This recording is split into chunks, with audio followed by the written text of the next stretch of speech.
So what I like to do is I like to start by unboxing the radio just so we know what we're doing with the plug. So first thing, let's get this thing kicked open and get our plug out of here, and that'll help us reveal what we have to integrate before we get too carried away. So I know that the head unit's underneath there. I don't have to do any more digging. So we're gonna break this out.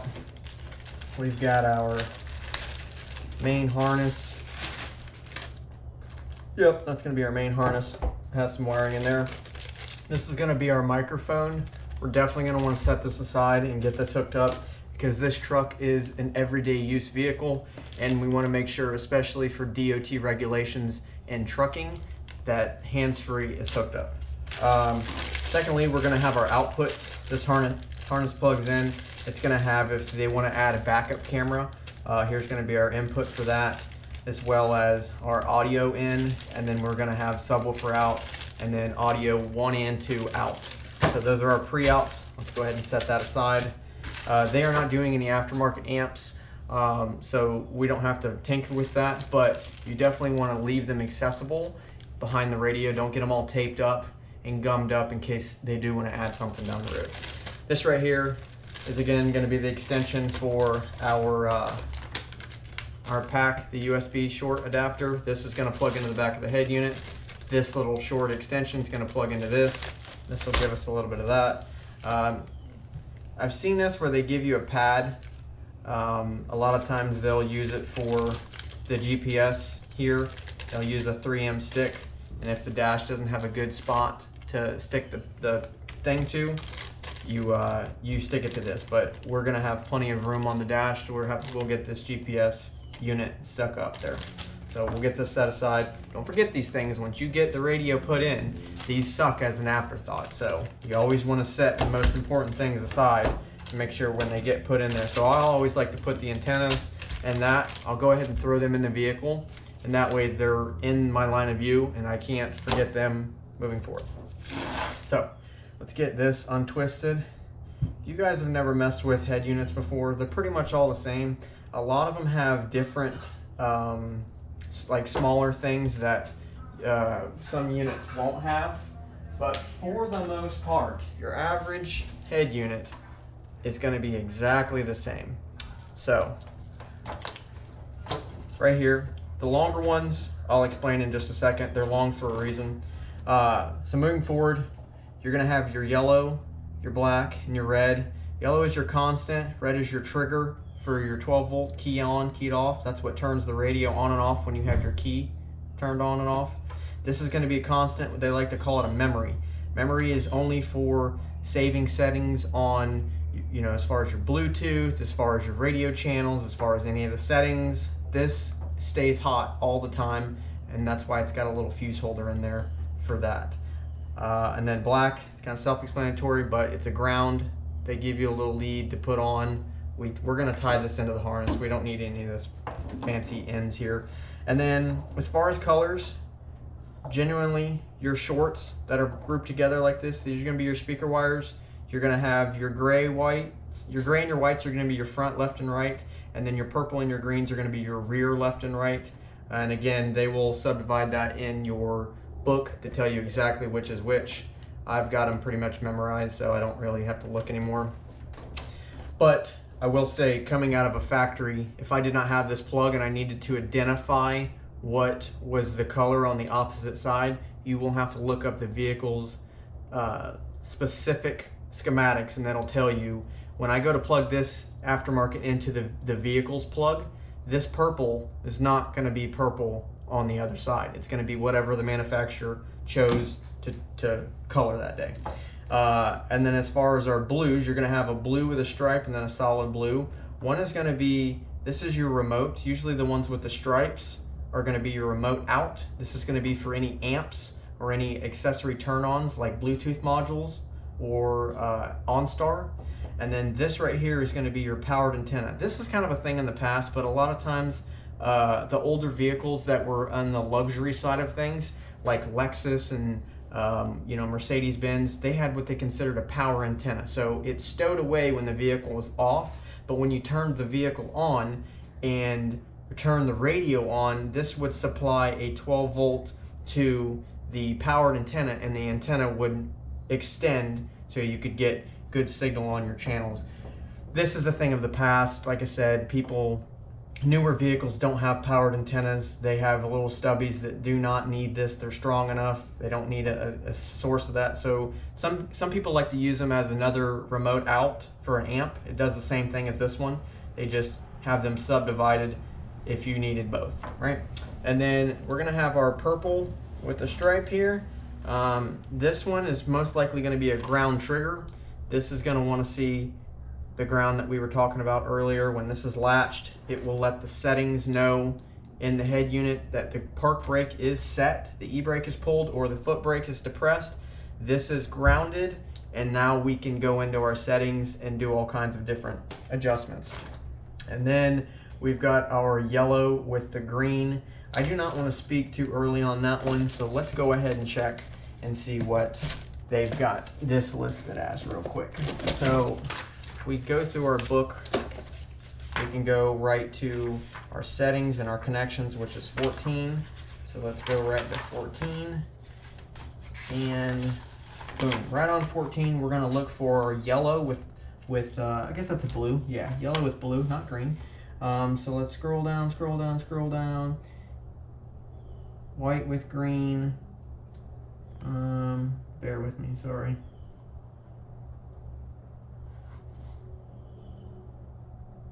Yellow with the blue.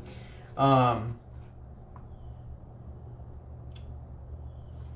sorry, I misspoke. This one, see, this is where I tell you a lot of aftermarkets use different colors for different things. If this was a Pioneer, this would have been the park brake. So your yellow with your blue there says that it is going to be to the park brake signal lead. This is what we're going to ground when we need that. But again, don't jump ahead of yourself. That's where this relay comes into place. That is going to carry into this, and you're not going to have to depress any park brakes or pull an e-brake up. Your purple with your white stripe, reading here violet with the white, is to the plus side of the back lamp signal lead of the car.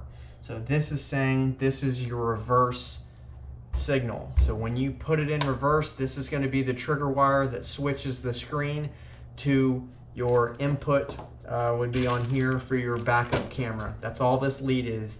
We're not going to hook this up because he does not have a backup camera, but we are going to stow this away. And if he ever wants to aftermarket add a backup camera, whether it's on the back bumper or the headache rack, this will be the signal for that, and this will tie into the reverse lights.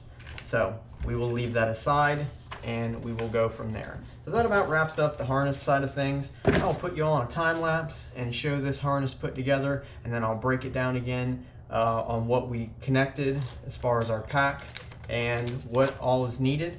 So hope you enjoy the quick time lapse here, and we'll get ready to get this knocked out.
So not every install is going to be a very straightforward install. So this one in particular, being a semi, we already know that there's going to be some different things involved, right? So the original dash kit that I presented earlier didn't really look like it was a straightforward kit. So I set that one aside and visited friends of mine that own a shop and got with them about what we could do to get this radio put in its correct spot. So this is the dash piece that gets pulled out of the truck, right? It normally sets like so. And the singled in was here and then a pocket. Well, they have a doubled in cut out here. So I was talking with them, I'm like, hey, you know, let's put it here, but then I need to block this off. So they gave me a cage for an Alpine or a Pioneer, and then a piece of ABS, which I'm gonna cut out, which I believe I actually had. Nope, I don't. I didn't have an extra piece. So it was a good thing I got it. This, I'm gonna have to router out and trim this to fit in here, and that will be covered, and they'll still have their pocket. So I'm gonna have to pop this out, which shouldn't hopefully be an issue. And then we'll get the cage put in there.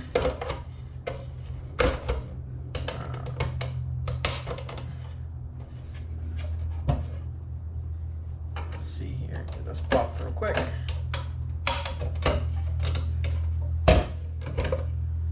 So once that's out, we're gonna take our doubled in cage, right? They're pretty much the same every which way around. So you're gonna drop this in, just like so. Yep, fits, it's gonna look good.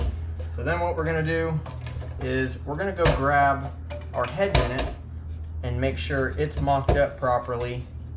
If we gotta drill holes into it, we gotta drill holes into it. And then we will get this snapped in.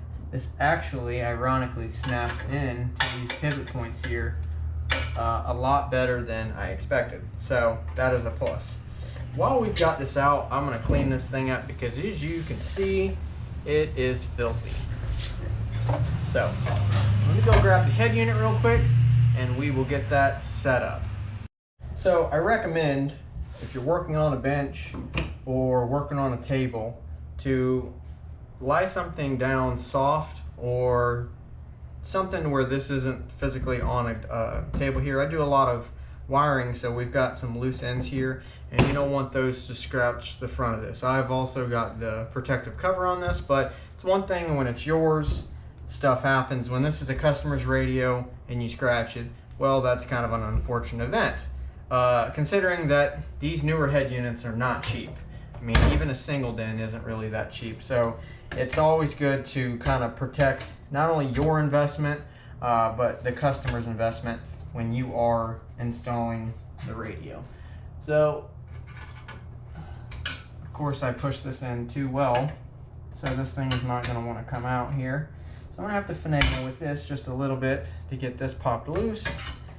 Then when it's out of here, we will get the screws put in where they need to go, and then we can snap this back in. So looking at it, it looks like it caught one of these push pins, which it did. So that's a good thing. That means that this thing is doing its job and working accordingly.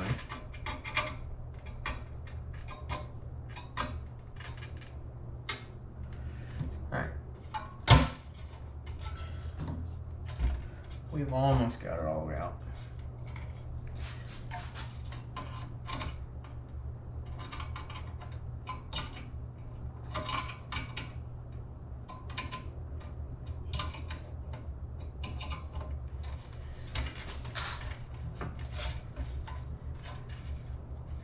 All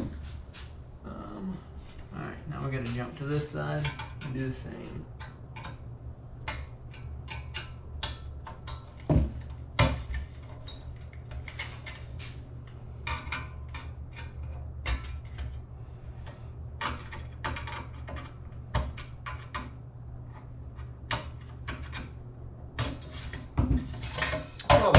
That was rather time consuming.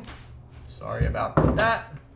So we're gonna use this inside this cage, and we're gonna have to catch some screw holes to where this marries up via this dash piece properly. I'm going to clean this up real quick and lay this in a different form to where I can drill some holes, and then I will show you how we got it placed in there. Well, after a couple things here or there, we finally got it installed. We took the top plate out, which was like so. We got the double din attached to the cage attached to the double din itself. I'm gonna end up, it was weird, they did not supply a trim ring to go around this in the box, so we're gonna have to pick up a trim ring, but that can be added on later on. This down here, we routed out a piece out of ABS and got that in. I didn't love the gap, so I went ahead and sealed around it, so that is a little bit cleaner look, and we may touch the paint up a little bit. Other than that, cubby is back where it is. We can get this all buttoned up in the truck. What I do want to do is I'm going to pop a hole right here for our wherever it's sitting. I just moved it for the USB. We're going to pop a hole in that. Hey, it's still in here. We're going to pop a hole in there for a USB. This is going to snap right back into the back. We're probably not going to have to use this USB extender, but we'll see. If it's too tight, then I may adjust it and add this, but this will be in here. You can plug your CarPlay in or your Android Auto through there, and yeah, that's about it. Let me pop this hole in here. Little tech tip, if you're doing these, what I like to do is I like to take a digital caliper and measure the settings on here. Go about halfway. These are stepped, so you can put them in various different size holes. But I like to go about halfway, so I know I've got some more on the bottom side and a little bit of tension on the top side of this. And then what I'll do is, with that marked out, I'll find on my step bit where it fits perfectly. So I had this marked previously on, this is going to be the hole I need to run to. That way these they kind of blend together when you're drilling with a step bit on where you need to stop, especially if you're only drilling like 9/16 or 5/8. It's kind of hard telling how much you got left on the top or bottom side. So what I like to do is put a Sharpie mark, and if you're drilling metal, this will normally wipe itself off, so that's your indicator, hey, we're at our stopping point. But this one's pretty simple. It's the last one from the end. So we'll go ahead and get the hole blown out for this. We'll get this installed, and that'll button up everything as far as the dash kit. All we have to do is get the microphone attached, which I've already got it in the truck. I've got the GPS antenna mounted with 3M tape, and I've got the wiring ran for that. So that'll button up those two individual things, and then all we'll have to do is set all the settings on the head unit and swap the speakers out.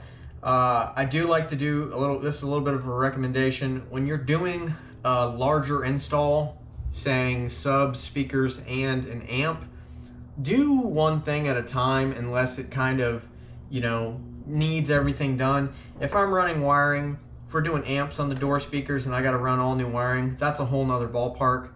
At that point, you're pretty far advanced into installs to where you're not concerned on your next step. But if you're kind of leery about, hey, I'm doing this and this is kind of a lot of my, capabilities, and I don't want to bite off more than I can chew, do one thing at a time. Don't pull the door speakers out and tear these apart and get your polarities mixed up and not knowing which is which. A lot of you people, well, I'll say this, most people do not have a polarity checker. This is what this is. This will tell you when you push the button whether it's, polarity is positive, or if you've got the wiring backwards, this will pop. I've got a setting on my phone that's a polarity checker. All it does is pop. It'll pop 2 negative, 2 positive, 2 negative, 2 positive, or one or the other, depending on what you choose. This checks that. Also, a tone generator, which is this. You can select your hertz, and this will do the same thing. It'll be a speaker test. It'll check for polarity. It pretty much, if you do not have your head unit hooked up and you want to know what's a negative or positive from the factory wiring, you can hook these little alligator clips up. You can see positive and negative, and when you turn it on, it'll start popping a sound. This will be your way to check that. So, pretty simple. Two little cheap items. One's made by Pack. This other one I found on Amazon. I really don't know the brand, but if you just look up Clarity Checker. Lastly is our DD1, which is a distortion detector. We use this for setting gains on amps. We're not doing that today, so it's kind of irrelevant, but those are some good tools to invest in if you want to make a habit or want to make, you know, repetition on doing installs. So again, elaborated there, but those are good tools to have to make your life a lot easier. Let's get this hole drilled in here and go to the next step. So inside the cab, this is what we've got going on. We've got to mount the antenna. The factory location was right here up on the dash. So what I'd like to do is I'm going to go ahead and tie up our access wire here. We do not need all this roaming around here. So we'll throw some zip ties on this. Get this tied up. I like to do both sides. That way it doesn't get caught on anything. So get that zipped up. It's got enough slack. Go ahead and use our flush cutters. Get these cleaned up. I love using flush cutters, that way nobody reaches their hand in there and gets cut by the zip ties. So GPS is mounted over here up top. I'm going to make sure it tells you which way is facing forward. Microphone, I'm going to let this, I've got all our access tied up here. I'm going to drape this and then it'll circle back around. Just kind of doing our checklist here. This is going to be the main harness. This is going to be our microphone wire. We are going to need the antenna wire, which is going to plug in out of this one right here. So we're good there. Got enough slack. So I think we're good. Let's go ahead and get this all hooked up to the back of the head unit, like so. And we will get this buttoned up. All right. This kind of don't give us a bunch of room here, so we gotta be very gentile.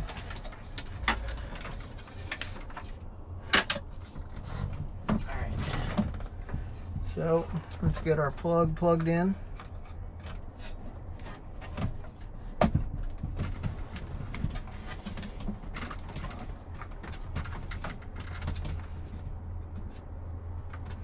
think we're good there.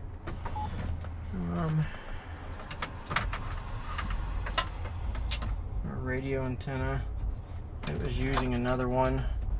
I believe this one will work just fine down here where this is floating around.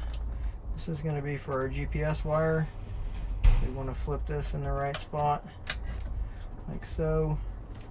Our microphone wire, which is right here, we want to hook this up like so.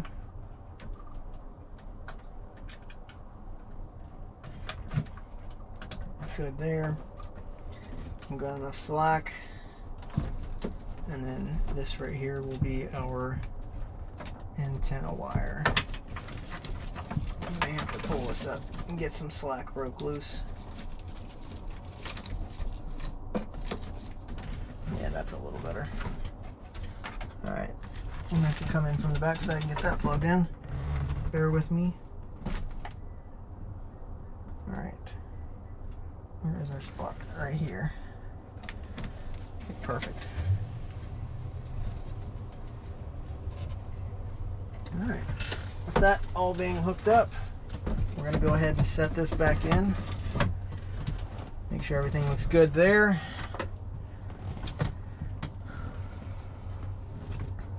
Alright, set okay.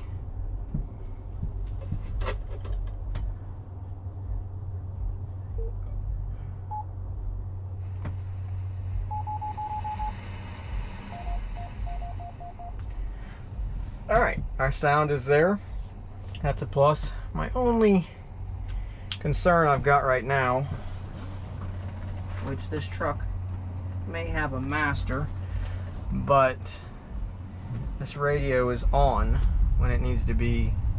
Key is off, I believe. No, nope, we're good. We were an accessory. Okay, no concerns there. Key was kind of wonky and didn't want to come out of there properly. So I like that. That is good. Good things, good things. So let's go ahead and get some of these screws put in. This one only had 3.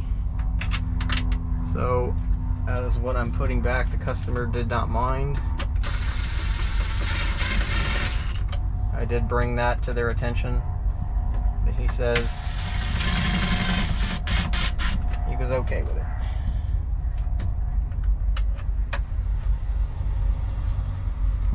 Alright. That is good, that is good. Alright. Now this has to slip over this right here, so I just want to make sure this isn't going to be in the way when we go to slip this over.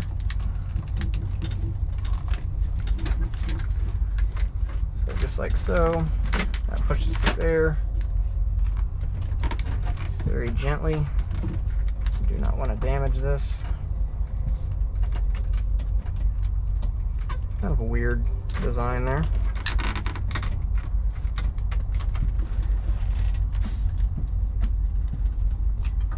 Very interesting. Definitely very interesting. Yeah, I like that better. Let's unscrew this.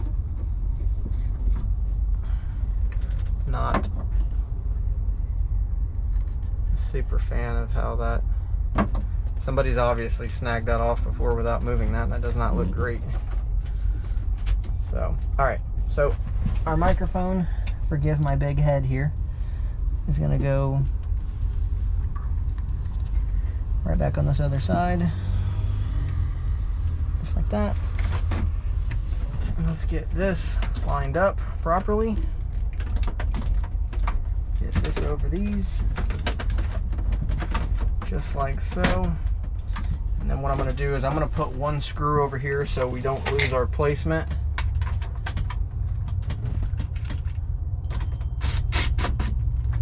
And then we'll get this adjusted. So we're going to need a little bit of slack, and it'll go just like that right there. So that's going to look good. We'll go ahead and get the 3M tape put on that wherever it ran off to. Might be sitting on it. But yeah, that'll be the final touches on that. That pops back on like so. That'll go in there.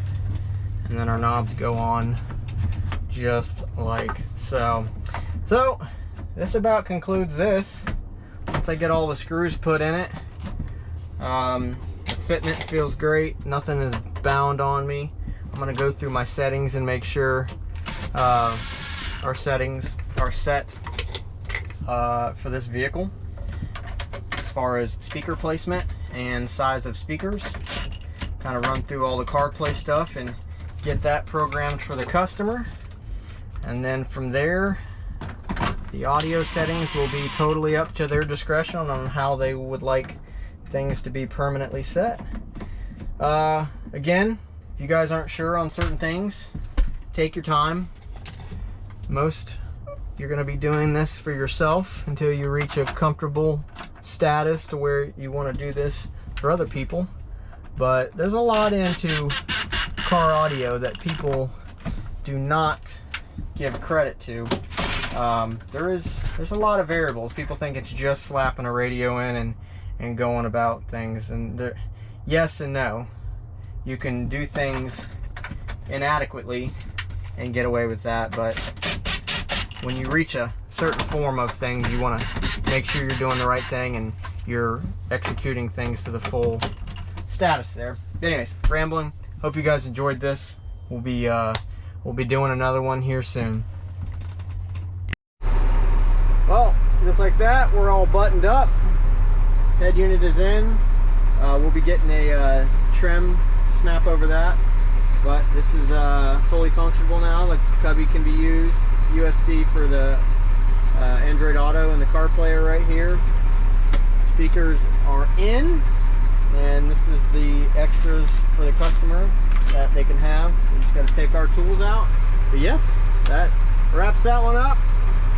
We're gonna go ahead and deliver this one off to them, and we'll be on to the next.